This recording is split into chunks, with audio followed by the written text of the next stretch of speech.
the Desert Tiger Podcast. What's happening? Oh, hello, Matt. How's it going? Good, man. How about you? Ooh, having a beautiful day. Nice and sunny here. I live in BC, and I mean, we've been surrounded by smoke for like the last month and a half here, and I can finally see blue skies. So, feels good. Yeah, that smoke is tough, man. That's we were up in Oregon a couple weeks ago and was just get a little taste of it. I was like, man, that's rough.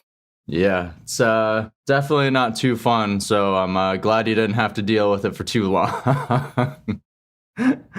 Awesome. All right, so we're connecting today to talk about you guys' new album for you. Yeah, man, it's been exciting. Over the past couple weeks, it's been like a crazy lightning bolt of stuff. It's cool, man. You know, being out on the road and connecting with people and just seeing all the comments. It's been great. Especially after this wait that we've all been through, right? It's been a period of time, not just with COVID not being able to be on the road, but I mean, the band's last album was like in 2017. You guys did the piano sessions in 2020. You had a couple singles in between there, but it's been a while since like the true full album for Parmalee as well. Yeah, man. Yeah, it's about this time, 2017. So what's that? 4 years? Wow, it's crazy to think that long. It's cool, man. We didn't plan on putting an album out. We knew we wanted to put songs out, but we just really planned on putting another single out behind Just the Way, and it turned into a whole album because the label really loved the songs we were turning in. So we just kept giving them songs. What do you guys think about this? And they were like, why don't you guys just put an album out? So, all right, let's do it. So you were trying to actually go the single route, but they were just like, man, all of these are just hits. That's too hard to pick. We just have to pick them all. Yeah, pretty much that's what happened. So that's a good thing, you know. Awesome. Definitely a good thing for sure. And you mentioned the success of the first taste of this album, that first single that sort of got everything kicked off there with Just the Way, which itself hundreds of millions of streams already. So like that's freaking crazy, and I don't blame the label for wanting to follow that success. Yeah, it's still going. I mean, it's crazy that the song is just, it's amazing to see what it's done. And you know, up until that point, we were kind of in a spinning our tires trying to figure out what our next move was, because we put out a couple singles that didn't really connect with people, and we knew we needed something big. But you know, when you're out there searching for that, it's hard to, you know, you're going in the room every day like, what's the move? And just the timing was right and the sound is right. So that really was the catalyst for the whole album, because every song just about was an attempt to write, you know, something behind Just the Way. It's like, this is our direction. This is our sound. People are digging this. Let's just keep it going, you know, and that's how we ended up with a lot of these songs, because we wanted to keep that positivity and keep the energy and keep the, you know, the flow going with most of the tunes. Okay, so when was it that you actually started this process here? When was it that Just the Way actually like got put together? Just the Way, I wrote it in 2018. We had a couple versions floating around throughout the year, and about a year later, we were on the bus with our producer, who eventually came on to manage the band. A lot of cool things happened to kind of make all this happen, but our producer came on and he said, I like that song, but something's not quite right. He said, why don't you get Blanco on it? Because we've been friends with Blanco and before the Get Up. And I was like, what the hell? Yeah, let's call him up. You know, I mean, we were buddies, and I texted it to him, and he's like, yeah. And so we went up and got his vocal on it. And that was right in the end of 2019. It came out on streaming services in December 2019 and did its thing, you know, and kind of started getting the viral charts going. And then it went number one on Sirius XM during the summer, and radio had just picked it up. So it all kind of started like that. On that same trip where our producer came out, we wrote the song For You on the tour bus. And that was kind of like our reunion, because we had worked really hand in hand with him since we got to Nashville 10 years ago. We did our first album with him, and then we just kind of all got back together and said, this is who we are. This is our sound. He knows us better than anybody. And like, okay, let's revamp this whole thing. We had some missing pieces here. Let's put it back together and let's go. And so, and that's how it all started. And then, you know, over quarantine, I was writing all I could, you know. Definitely a lot more time to create when you're not in tour buses, traveling around, having to make radio stations, all of the fun things that come with being on the road. So definitely a lot more time to sit down, actually pick up the guitar, put the pen to paper, and yeah, whole lot of time. Dude, we've been playing together our whole lives, you know. I've never had a Friday and Saturday off. Yeah, I mean, since I started playing music, it's been every Friday and Saturday you play music and just sit at this house and know it's Friday night. The good thing was there was nothing else going on. You know, there was no FOMO. We was like, what are we doing? You know? So we just wrote songs and remodeled our house here. So we made the best of the time we could. Definitely have to. You got to adapt and make the most of it. And you mentioned there how your producer, who you've been working with throughout the years, ended up becoming your manager as well. So what has it been like to, after years of having that refined set of ears in the studio, what has it been like to sort of take him on out into the road? Because like you say, he knows you better than anybody else. So has he helped quite a bit with this evolution, as you say, into sort of developing into this new sound? Absolutely. It had a lot to do with it. And we just came up together. He was the one that found us, you know, when we introduced us to our record label.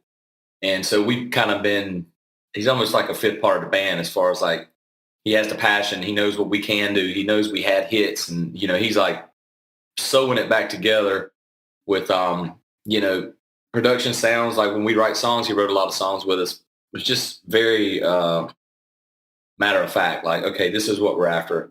This is the sound. And, you know, when you're in a room writing, we can look at each other and go, that ain't going to work. That's not for us. And then move on. And then the writers have been so thankful for that, because you're not messing around. You're getting at it. But yeah, from the stage show to everything, and just being, you know, taking a look at what the songs that connected the most with fans, what were those parts and pieces? Why did they come to the show the first time? And making sure we include that in everything else we do, instead of trying to go off the rails and do something crazy, or, you know, I want to do this day. It's like, no, let's just focus on why they came to the show in the first place, and make sure you keep that in every song. Wow. So I really like the way that you put that, where I had mentioned that, like, that refined set of ears, but it's also using that refined set of ears and eyes inside of the stage show, where when he's in the studio and he's playing a song, he's like, oh, this would be really cool if we added this to the stage show to like complement this. And then like to be able to flip it on the reverse side, where exactly that, he can be in the crowd. He can see exactly how people react in that moment, that immediate reaction. So you can see the emotion as it overtakes the people. Yeah, you know, I'll say that about any good manager. We've had managers that we didn't see or talk to in a month, you know, but if you have somebody out there with you on the ground with you, they're getting up with you every day, that's how you can really you can sharpen your tool that way. Because, I mean, the first thing you got to do is accept constructive criticism, and, you know, be honest with yourself. And, you know, that's the hardest pill to swallow, I think. But once you get over that, you don't mind like just shutting somebody down and saying, that looks stupid, man, don't do that. That's terrible. You didn't hit this note. Or just really concentrate on that. And you know, it's a double-edged sword sometimes, but you know, we're still doing it every show. We're moving some stuff around today. We got to go change a song out, or like got a new song. We need to put this song in the set, kind of like flipping things around. It's a constant wheel that's turning. Mm-hmm. Absolutely. It's definitely, it's the music industry it's like the world. It never stops. There's always somebody nipping at your heels too. That's going to take your spot if you slow down. You know what I mean? You gotta. Absolutely. Got to keep the tires spinning, baby. Mm-hmm. Awesome. All right. So I want to dive into at least one more track off of the album here. Another one of the singles, one that I've definitely been possibly one of my favorite tracks off of this album, and with Take My Name. So when did that track come together? When did you actually get it into the studio, throw it all in Make the Magic Happen? We actually wrote that on a Zoom in the back of the bus. A couple of the songwriters, Ashley Gorley's one of the songwriters on. He's the more number ones than any songwriter I think on earth. So he played me a little snippet of it. I was like, that's really cool. And as we went writing it, I was like, man, let's try not to make it. I just wanted to make it like more conversational and like from a guy's standpoint, normal guy's kind of standpoint, not so lovey-dovey, will you marry me kind of thing. So it's like, take my hand, let me make you mine. I know I'm not the last guy anybody think might ever talk like this. Those kind of conversational things. But I know when we got in the studio and recorded it, it really picked up pace and just started getting this vibe. And it's just been, we're starting to see it at the shows to kind of take off. People are they're singing it more and more, and it's vibing out there. It kind of flows with everything else. So Nice. Awesome. And like I said, definitely one of my favorite tracks. And you mentioned there the return of live music. So what has it been like to get back on the stage after like a year and a half to finally get all of these new songs out in front of the fans and see the feedback? It's the best. This is a really exciting time for us to not only have just a way be as big as it is, because you go in there and it's a whole new fan base, really, in a lot of places. And then you get to play. Then you have this new album. You have the excitement of having that. And then you have the new single, Take My Name.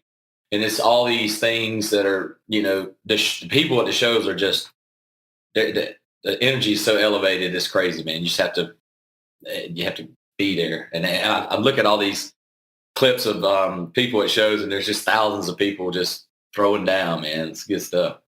No, absolutely. And like you say, a lot of new fans probably as well. So sometimes you got to see some of those old faces, but also being able to see a lot of new people in the crowd and seeing just everybody enjoy themselves. It's a vibe. It's completely different. We have a completely different show. They got me off my guitar a lot this year, so I'm really able to connect with the fans more, just singing on the mic, and I'm getting used to that. So I'm enjoying it, actually. It's the first time really that I've ever done it my whole life, been able to go out and directly sing right to people and have some freedom on the stage. So that's been fun. Definitely. And it's, it's sort of takes you away where you have that one focus. It allows you to move around maybe a little bit more, and exactly that. Interact with the fans, maybe do a little bit of other things as well. Maybe go out into the crowd, maybe like interact with your bandmates in a different way. It unlocks a whole other element to the stage presence without literally just taking away a guitar. Oh, 100%, man. Like I said, it's an eye opener for me. But it's been fun. I'm loving it. It's a good time. Awesome.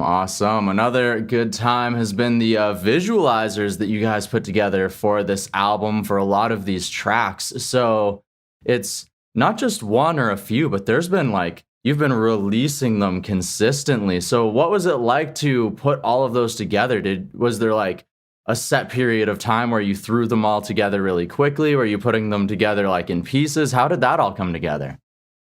If you look at all of them, there's a couple Take My Name and Only You was done the same day. And that was a professional setup, what if you want to call it, set. But all the rest of them are just places we've been, little small towns where we'll go find a little, Miss You Now was an old historic theater that was behind, across the street. And we just went in that and made use of it. The downstairs green room and the empty theater. A lot of those other places, we did one, just these little small towns. We'll just kind of venture out and say, all right, what's going to look cool? I Do was in the fair. You see a lot of fairs and bleachers because we're playing a lot of these, fairs with bleachers. So we try to use whatever's local to make it look interesting. Nice. So just really using what's available to you, mixing it up, sort of giving different aspects of what that Parmalee life might be like, from fairs to studios to all over the place. Absolutely. You got to take advantage of the time when you're there, When we come back to Nashville, the last thing we want to do is be called to be together again. We got to split, All right, we got to take some time away from each other. I like you, but I've seen you for too long. The bus is too cramped. Just go over there. All right, Matt, I've got one more question. Are you ready for it? Let's go. Awesome. So we've talked about the growth of Parmalee through this new album, through wanting to release singles, turning it into an album, taking on a new manager, this with Just the Way blowing up, and all of these other growth pieces. But what I would like to know now is, how has this past couple of years, how has it helped you specifically grow as a person, or what has it taught you about yourself? I just take the time to think on things a little more, dissect things a little more, especially in the music thing. Like I was saying, looking back at the other songs, taking on the criticism, looking at the truth, and that kind of thing. Appreciating really your time with your family, and the things that are happening around you. It's all the stuff happens so fast, but it's like soak it in and enjoy it. And because there's been these times before, and there's been these times without, and just understand all that, looking at things from a bigger perspective, and try to soak things in, and connect with the family more, and try to be as happy as possible out here on the road and doing what you love, and just be so thankful. Mm-hmm.